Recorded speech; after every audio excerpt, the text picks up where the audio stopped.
Anda kembali di News Sore dan kami masih membahas mengenai pasca pembebasan Abu Bakar Bashir dan juga upaya deradikalisasi. Saya ke Pak Ahmad Mihdan. Pak Ahmad, seperti apa tanggapan dari Ustadz Abu Bakar Bashir terkait dengan rencana deradikalisasi? Apakah akan mengikuti poin-poin yang ada dalam upaya deradikalisasi, misalnya setia pada NKRI, kemudian juga mengakui Pancasila misalnya, Pak Ahmad? Ya, saya pikir banyak orang yang menafsirkan keliru terhadap Ustadz yang berkaitan dengan pemahaman Pancasila. Kalau beliau berbicara dalam konteks sila pertama, itu menjadi kewajiban beliau membela negara ini. Jadi beliau itu justru menunjukkan bagaimana supaya negara ini benar-benar memikirkan kepentingan rakyat. Jadi kalau ada sesuatu yang kemudian menimbulkan persoalan-persoalan yang merugikan rakyat, maka itu menjadi peran beliau untuk mengingatkan secara dakwah. Baik. Pak Ahmad, disebutkan pada tahun 2019 Abu Bakar Bashir batal dibebaskan karena menolak berikrar kepada Pancasila. Salah, bukan itu. Pada saat itu Ustadz Abu Bakar Bashir itu mempunyai hak sebagai napiter untuk mendapatkan pembebasan bersyarat. Salah satunya adalah beliau harus menyatakan setia terhadap Pancasila begitu. Beliau bukan tidak mau setia terhadap Pancasila, bukan itu. Beliau itu tidak mau menandatangani administrasi yang merupakan persyaratan. Dan beliau tidak pernah mau mengajukan persoalan pembebasan bersyarat. Persyaratan administrasinya apa saja, Pak, kalau boleh tahu? Iya, itu lebih antara lain ya, berkelakuan baik, kemudian menandatangani surat pernyataan, sudah menjalani 2/3. Itu bagiannya. Ustadz tidak pernah mau mengajukan pembebasan bersyarat. Jadi salah besar apa yang tersebar di media saat ini. Baik, kemudian di masa Orde Baru, Ustadz Abu Bakar Bashir pernah ditangkap bersama rekannya Abdullah Sungkar dengan tuduhan menghasut orang, menolak asas tunggal Pancasila dan melarang hormat bendera merah putih, Pak. Itu kaitan terhadap azas tunggal, ya. Azas tunggal itu kemudian juga menjadi bagian-bagian yang ada dinamika politik di negara ini. Saya pikir jangan ke situ, Mbak. Kan Mbak tadi bertanya kepada BNPT bagaimana tentang deradikalisasi terhadap Ustadz. Kan itu.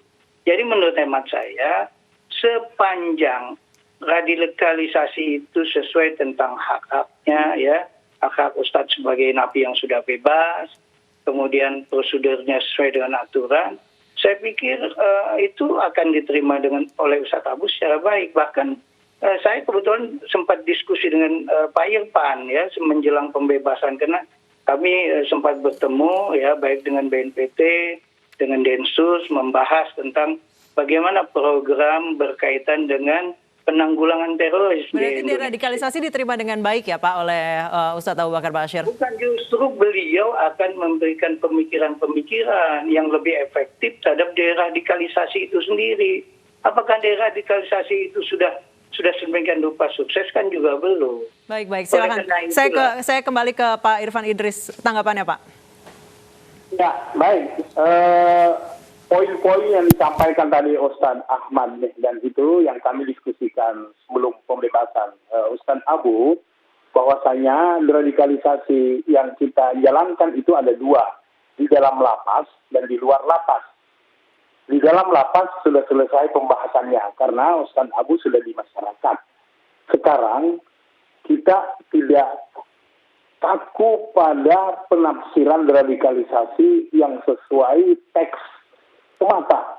Kenapa? Karena deradikalisasi itu adalah soft approach, pendekatan yang lunak, pendekatan yang lembut. Kalau bahasa beliau, pendekatan dakwah. Ya tentunya kita mencari kalimat yang sesuai dengan harapan beliau dalam menyampaikan dakwah Islam rahmatan lil alamin, bukan menjadi laknat bagi alam, tetapi menjadi rahmat. Tentu ini lebih banyak. Mungkin segmennya hanya sebagian kecil yang berbeda. Tetapi kenapa harus berbeda itu kita paksakan? Perbedaan itu adalah dinamika. Jadi Tuhan saja membuat aturan, tentu ada pengecualian. Olehnya itu, deradikalisasi yang kami jalankan itu lebih mengedepankan kepada soft approach, pada strategi dakwah. Jika ada poin-poin yang bisa menjadi kontribusi dari beliau, kenapa tidak kita akomodir? Karena beliau malah melintang tentu di dunia pesantren dan lain-lain sebagainya. Kita butuh masukan-masukan agar pendekatan yang lunak, yang bisa mengakomodir bagaimana kita di Indonesia ini hidup dalam kemodernan, keindonesiaan dan keagamaan dengan tetap menghargai perbedaan. Baik. Dan Bapak Kepala BNPB sudah mengawali awal September kita berkunjung dan bersilaturahmi ke pesantren Al-Mu'min Ruki. Maka beliau masuk ke kamar-kamar santri, diterima secara kultur dan struktur oleh pengurus di Al-Mu'min Ruki. Artinya apa? Deradikalisasi yang lebih luas lagi itu bisa kita laksanakan sambil mencari pola, bukan deradikalisasi yang tekstual yang selama ini kita ajak bagi mereka yang muda-muda. Ustaz Abu kita ketahui usianya sudah kurang lebih 82 tahun. Masa disamakan dengan yang usia 28 tahun, kita kumpul di sebuah gedung, kita berdiskusi, kita sampaikan butir-butir Pancasila dan lain sebagainya. Tentu apa yang disampaikan Ustaz Ahmad Mihdan tadi, kita bisa sinergikan antara apa yang kita ingin wujudkan di dalam mensukseskan deradikalisasi, karena deradikalisasi ini lebih kepada pendekatan yang humanisasi, bukan kepada bagaimana memaksakan seseorang untuk kemungkinan mengubah pemahaman kepada Abu Bakar Bashir. Tapi saya tanyakan ke Pak Haidan, mungkinkah membalikan pemahaman radikal yang sudah tanda kutip dianut oleh terpidana yang terlibat dalam beberapa aksi teror, Pak Haidan? Kalau saya begini, menyikapi pembebasan Abu Bakar Bashir ini, kita harus melihat ke belakang, jauh ke belakang, zaman Orde Baru. Pak Abu Bakar Bashir itu menantunya, kalau orang Solo bilang Abdullah Sungkar atau Abdullah Buhlik. Nah, jadi sejarah tentang pesantren Al-Mu'min, Ruki, Cemani, Sukoharjo itu harus kita lihat ke belakang dulu. Nah, pesantren ini ternyata dari mulai zaman Orde Baru sampai terakhir 2016 merupakan pesantren yang berafiliasi ke radikalisme, lebih jauh lagi ke teroris. Terbukti ada beberapa santrinya yang ke Syria atau ke Irak. Jadi menurut saya jangan pemerintah berspekulasi untuk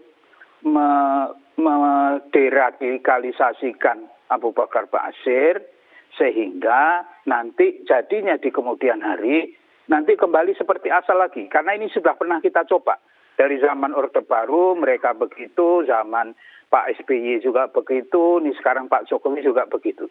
Itu terbukti tahun 2019 Abu Bakar Bashir sendiri pun itu keras. Keras, dia nggak mau keluar dengan catatan-catatan yang kita tahu semua apa itu catatannya. Dia lebih memilih di dalam. Nah, pada posisi itu saya melihat ada dendam ke pemerintah yang sah sekarang dari seorang ini diduga ya seorang Abu Bakar Bashir.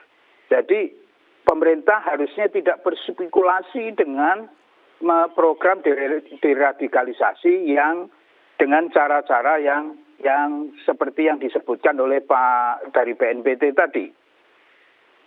Menurut saya langkah baiknya kalau pesantren Al-Mu'min Ruki itu di stop. Pesantrennya dibubarin, tidak boleh ada aktivitas sama sekali di situ, karena sudah terbukti dari zaman Orde Baru berbuat serupa terus. Baik. Nah, pesantrennya di stop, Abu Bakar Bashirnya dimonitor. Baik, jadi harus ada pertimbangan yang lebih matang lagi menurut Anda, Pak Haidar. Terima kasih Pak Haidar, kemudian Pak Irfan Idris dan juga Pak Ahmad Mihdan untuk waktunya Bapak-Bapak. Selamat sore.